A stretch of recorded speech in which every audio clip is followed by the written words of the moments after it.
Hello, this is Dread, and in today's video topic, we're going to be going over the new player build series. Now, this episode is going to cover Beastmaster. The whole concept of this build is to summon a bunch of wolves to fight by your side, and you're going to make them kill enemies for you, while also being in the thick of it with them, as we have a lot of benefits for fighting alongside of our wolves. Now, if you see the background here, this is not actually the build you're going to be playing. This is Howl of the West Wind Lightning Wolves. This is the build that I would upgrade into eventually once you get access to Howl of the West Wind. But we're going to be talking about the build that you play until then. We're going to be talking about the leveling. We're going to be talking about the loot filter that I'm going to give you. And we're going to be talking about the build in detail. Now, there's not going to be too much gameplay for this video, but if you're a new player, you should watch through this entire thing, and this build will give you everything that you need to know. It will give you how the build works. It will make sure that you have a loot filter, of course, and you'll just have everything there ready to go. So if you haven't already, I'd heavily suggest leaving a like on the video and subscribing to the channel, as that helps a lot with my work. Also, as well, it helps new players find stuff like this constantly. Now, let's go into the planner and start talking about the build, shall we? All right, so here we are in Planner. So this build is Summon Wolf's Physical Beastmaster.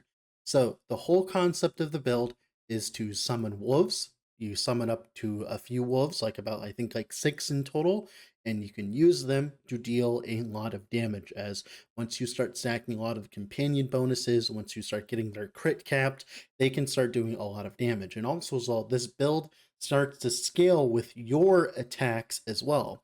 Because when you use swipe, right, and you have access to wild calling, this will make it so that whenever you swipe, it will make your minions shoot out a projectile, which of course can pierce through enemies and deals their basic melee physical damage, right?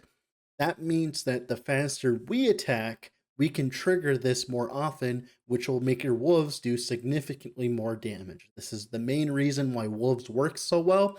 This is why wolves have so much better clear than other companions, because you can get into the fight and also do damage, because once you get into the fight here, you have a very large amount of attack speed from your weapons and from the tree. You also get a large amount of attack speed from Warcry as well, from Berserk stacks as well, because every single time that you trigger this wild calling, Spirit Wolves, it means that your wolves are doing an extra 6 attacks, which is really strong, as you tend to do a lot of damage.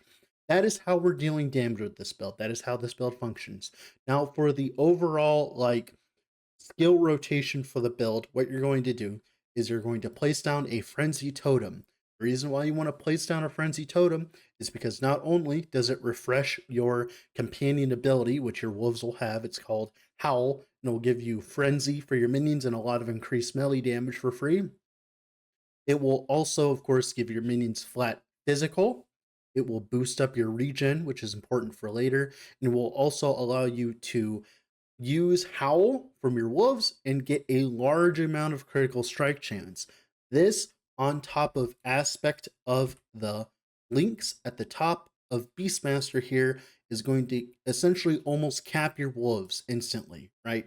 So you want to start every encounter by putting down a Frenzy Totem. Then what you're going to do is then you're going to use your companion ability from Summon Wolf, which will be Howl, which will be on the same button that Summon Wolf is. Then you're going to use your Warcry. Using your Warcry has a few benefits. First things off, you want to pull enemies into you. You want to pull enemies together, because with the way that Spirit Wolves work here, right, they will overlap on enemies and hit all of them and pierce them. So you want enemies to be grouped up so they get hit by every single Spirit Wolf, they all shotgun, right? So you want to pull enemies within each other so that you can increase your clear significantly. Now, of course, the other thing it also does is it gives your minions extra crit chance, and it also gives you a lot of attack speed thanks to Fury Strikes from Berserk. All of that combined means that you will end up becoming a killing machine, which is amazing, right? Now, the last few skills that you have access to is, of course, swipe. Once you do your frenzy totem, you do your war cry, you do your howl from your wolves, then you just swipe enemies to death. Once all of that is combined, your wild calling will do the rest for you. You will get an insane amount of clear speed because of this, and it will feel amazing whenever you do this. That is the main combo. Now, let's talk about we talked about damage, we talked about combos. Let's talk about defenses. How are you getting defenses on this build? Well, first things off, your minions, they need to survive. So there's a few things you need to know about keeping your minions alive. The first things off is, if you did not know, minions, they scale off of attributes. So like as you can tell there, they get 8 plus minion health and 4% damage per point of strength. This means that the more strength that we stack, which we do stack a lot of strength, as you can tell, that makes our minions tankier. We want to have all of that base health so that whenever we start stacking actual minion health, like you can tell, 656 from here, this is about the average of how much health that you want for your minions, right? So you get minion health here on your amulet, you get it here on your rings, here on your ring here, and eventually, once you get enough, you can actually start getting exalted modifiers of minion health. You can make your wolves be able to tank lots and lots of damage, especially once you start scaling minion resistances and stuff like that later on, which is not in this video. Yeah, just stacking minion health, stacking minion like minion flat health with your attributes, and also as well on the tree here, we're going to talk about it real quick, is there access to stuff like this where you get minion health leech, right? You want minions to be leeching back from their health because they're going to be doing a lot of damage. You also grab minion health leech from critical bite as well, because whenever your aspect of the lynx is up, which will be up all the time, by the way, this plus this will give your minions leeching like from their damage, and it will make sure that they survive, which is wonderful, right? Because leech is their main way of surviving, so they need to be attacking. Now for you, how do you survive? Well, thankfully, when we snack strength, we get a large amount of increased armor. So as you can tell, even with this piddly amount of investment that we have like 56% armor mitigation. We have well over 3,500 life very easily, right? Large amounts of flat life, and we also have large amounts of flat health regen. Now, health regen is very strong. As you can tell, we're either grabbing percent life or health regen on every single piece of gear, as you can tell here. See here, flat health regen, flat health regen, flat health regen, life percent here. You want the life percent here, life, right? Health regen where you can grab it. And the reason why we're grabbing so much health regen is because not only can we abuse the blessing from Lagan, which gives us a lot of percent health regen, swipe gives us aspect of the panther stacks. We can get up to 7 aspect of the panther stacks, and that gives us 75% increased regen per stack. So we get 7 stacks of this. That's like about like 540% increased health regen. That means that essentially this health regen will go through the moon. That is all of our sustain. Since we are not dealing damage, we cannot leech from our own damage, right? Which means, of course, we need to regen it back. And that is how we regen. We stack health regen, percent life everywhere, right? And then, of course, we get percent health regen from our blessing, from our idols, from our swipe. Specifically, swipe will carry you early on in the campaign, which is amazing, right? With how much health regen it gets. All of that combined means that we recover all the damage we take less damage thanks to the armor scaling, and of course, we also have, as much life as humanly possible. And on our tree, we have things like less damage taken on low life. Eventually, you want to cap your endurance percent too. You want to also, of course, grab stuff like aspect of the boar. That's 30% less damage taken, right? Because we're always going to be melee attacking. We also get access to like the 8 strength here and the less damage taken from nearby enemies. And all of that combined means we're a very tanky boy, even with like dual wielding. We are a very tanky build, all of that combined. So that is how you build defenses. Now let's talk about leveling. How do you level this build, right? How do you level it?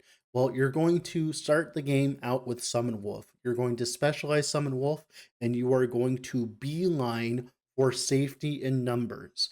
This makes it so that you can summon wolves based on your max companion limit. So for instance, when you get your mastery, you get +1 companion limit here. You get +1 companion limit here as well. And that combined, it'll leave you with like 5 wolves in the beginning, right? And of course, later on with uniques and other things, you can get even more, but you want to home in on safety and numbers. It will make it so you can summon wolves to your companion limit. You can summon 5. Then the next thing that you're going to do is you're going to beeline for legendary bite. This gives you a more melee crit multiplier. This means that, for instance, if you have like 50% crit or whatever, or 60% crit, you have capped crit with your wolves, which means in combination with, of course, Frenzy Totem, in combination with a War Cry and Aspect of the Lynx, you are capped critical strike chance, right? Which is amazing. All of that combined lets you cap your crit very easily. It makes your wolves crit more often, and all of that combined is really strong. Then, of course, you fill out nodes like Savage Hunters, you fill out nodes like Howl of Might for more damage, and then eventually you get some points into more health so that your wolves don't instantly die whenever they touch anything, which is amazing. All of that combined is going to lead you to have a wonderful time. Now, I do have +2 on my helmet with my wolves. You can just take out 2 points out of Lupine Endurance and be completely fine if you do not have the +2 helmet. It's not mandatory. It's just eventually you want it, right? Then for swipe, this is going to be the second skill that you specialize. You're going to make sure the first thing you're going to do is take 3 points in Aspect of the Panther, then 3 points into Wild Calling. This is important because Spirit Wolves scale essentially makes it so that your wolves not only scale on their attack speed, it also scales on your attack speed. The faster you attack, the faster your wolves are going to attack too, thanks to Wild Calling, shooting out a bunch of extra Spirit Wolf projectiles. This is very important for you, right? This is because there's a lot of nodes on the tree, like for instance, Viper Fangs, which give your companions increased attack speed while also giving you increased attack speed. It also means that on your weapons you can get increased attack speed on them, like these dragon bone axes here. You can attack speed on them, and the more attack speed you get, the more damage your minions do. So this is very important to grab early on. Then eventually you're going to take 1 point to Feline Hunter, then 5 points into Sabertooth's Endurance. This will solve all of your regen issues early on. If you get like 2 affixes of flat health regen on top of Sabertooth's Endurance, you're going to be insanely tanky early on. You very much need this because it is all of your sustain, because you are not dealing damage. Your minions are dealing damage. This means that you need to make sure that you're alive because your minions can stay alive, but you can't necessarily without help. So this helps you out significantly so. Now, for the third skill, how you're going to level it is you're going to beeline Shallow Breath for the less cooldown on Warcry. Then you're going to beeline for Fury Strikes so that you get all the attack speed per stacks and all that, right? Maximum stacks, and get a large amount of attack speed. Eventually, if you want, if you feel like as though you have enough crit chance, you can actually take points out of this and then put them into Brutality for more maximum stacks, for more attack speed, but that is up to you, right? But overall, that's what you want to do with Warcry. Then for Frenzy Totem, you want to beeline into Furious Cry to be able to reset your Howl, so you have a constant uptime of the spirit of the aspect of the links, right? For that crit and crit multi. Then of course 5 points into Lead the Pack, so we get that extra crit chance, and then eventually 5 points in a Bestial Frenzy for that flat melee physical damage, because we're a melee physical damage build. We want that. And of course, for Fury Leap here, mainly you just want to grab stuff like the Warrior's Entrance, Pack Leader, the Frenzy stuff. Like, this doesn't matter as much. This is kind of like your flex slot. Technically, you don't need this. This just helps you move through the monoliths with Pack Leader, and that's the main one you want from Fury Leap. And that's pretty much it for that. Now let's talk about passives while leveling.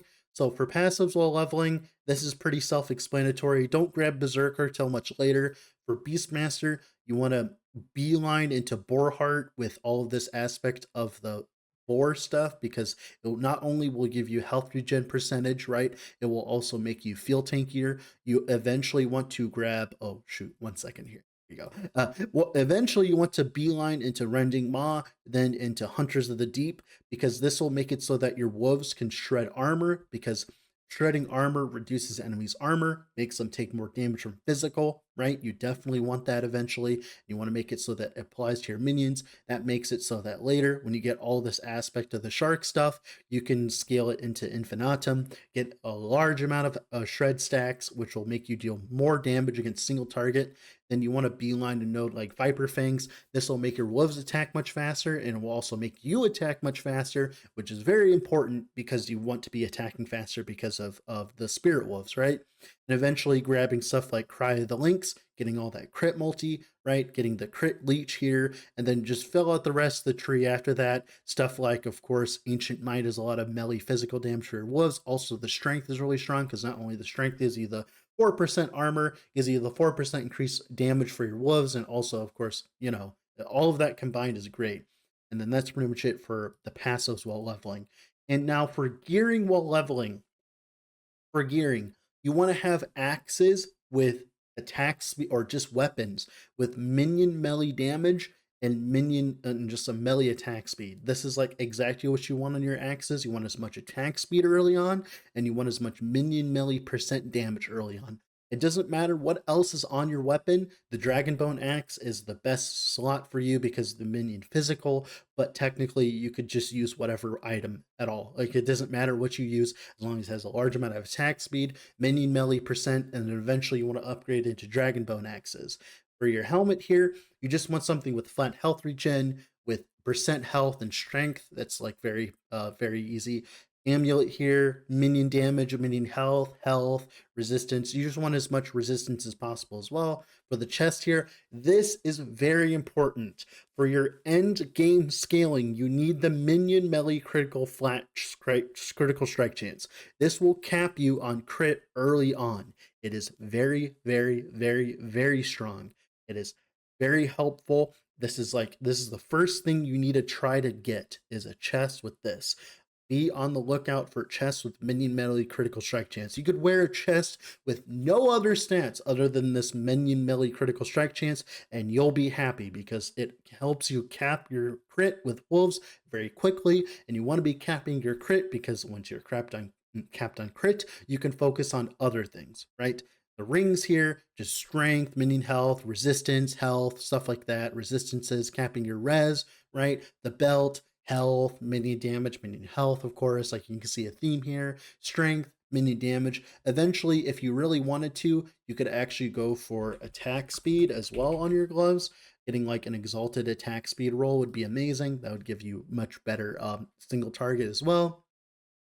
Boots, movement speed, strength, health regen. Remember, this flat health regen is very important. Every single affix of flat health regen boosts your sustain significantly.